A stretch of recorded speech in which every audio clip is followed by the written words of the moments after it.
Let's drop down to the heel. Okay. We see lots of people that get heel pain and they end up having a word they call plantar fasciitis. What is that? Yeah. So the word plantar fascia is just our medical terminology for this long, strong ligament on the bottom of the foot. It attaches to the heel bone and it courses all the way under the arch out to the ball of the foot. And so that ligament helps to protect from a penetrating injury that goes up into the arch of the foot. But more importantly, it acts as a tether. It binds the heel and the toes together. And so when you stand and gravity wants to collapse your arch, that plantar fascia is going to resist.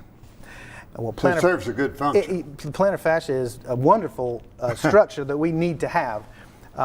When you get too much tension or stretch or pressure on the plantar fascia, it wants to become inflamed right where it attaches to the heel bone. So it makes you feel like you've got a painful heel, but the problem is the plantar fascia where it attaches. Exactly. So What do you do about that? well, there's two parts to the treatment. First thing we want to do is get rid of the inflammation, and the second thing we want to do is decrease the underlying problem that we have in the first place. So to get rid of the inflammation, we're talking about anti-inflammatories. That can be cortisone injections, cortisone pills, or non-steroidal anti-inflammatories. Icing, stretching, exercises, physical therapy type of avenues. And those What does ice do?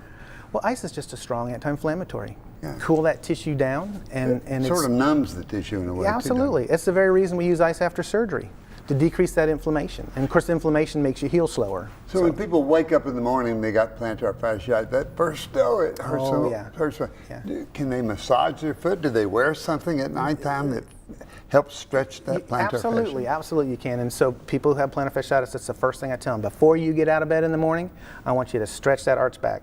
Take a towel or a belt, loop it around the ball of the foot and pull back. Stretch it out before your first step. And if they do that, that first step feels so much better. A lot better. How That's long correct. does it take for plantar fascia to get better? And we've taken care of pain and we've stretched it. Do we have to do anything else? Well, the second part of the treatment, obviously, is to try to support the underlying reason. So if you're getting too much stretch on the plantar fascia, how do you take care of that? We can do that with shoes with better arch support. We can add inserts and arch support into the shoes and various other things that we can do. Most people, when we start treating plantar fasciitis, they can usually have pretty much complete relief in about a month.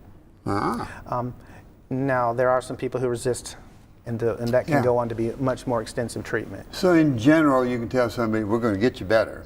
Oh, absolutely. But you're going to have to follow the instructions. I say you got about a 99.8% chance we're going to get you better without anything other than conservative treatment. Yeah, and that must make the patient really feel good. Well, they come in and they're very anxious about it because it's a very painful condition.